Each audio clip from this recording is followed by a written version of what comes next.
The federal government is withholding millions of dollars in funding owed to Pima County for operating migrant shelters.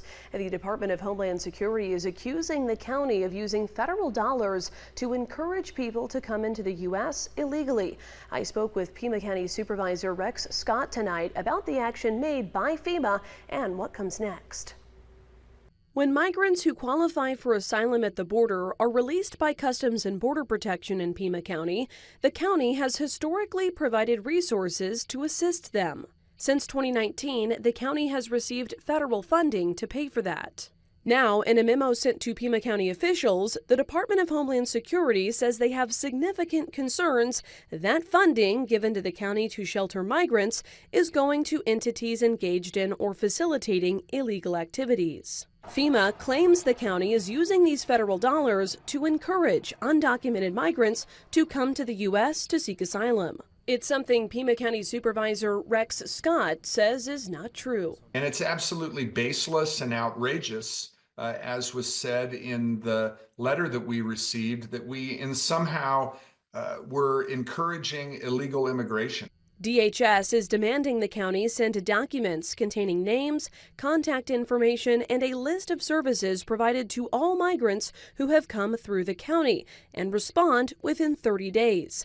Scott says CBP keeps track of who is coming into Pima County. So in terms of compiling those names, all we have to do is follow up with the federal authorities who gave them that status. According to Scott, there is about $10.3 million the county is waiting to be reimbursed for. It would be a significant hit, and local taxpayers should not be asked to bear the burden of dealing with the costs of the ramifications of federal immigration policy. Pima County should not have been in the business of, welcoming people here illegally into our country. Corey Stevens, a volunteer with the Political Action Committee Freedom Works, isn't certain taxpayers won't be affected. It shouldn't come out of the general fund. Taxpayers shouldn't be on the hook for that.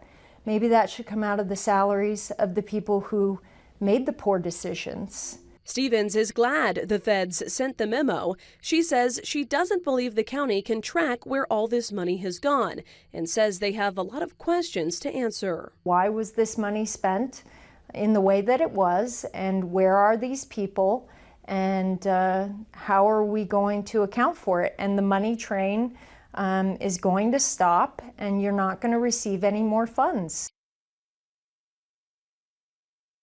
That memo says Pima County has the right to appeal this action by DHS within 60 days. Pima County Administrator Jan Lesher plans to bring this up at the next board meeting on Tuesday. Supervisor Rex Scott says he looks forward to speaking with his constituents about potentially seeking legal action and making sure that the county gets reimbursed. We will keep you updated.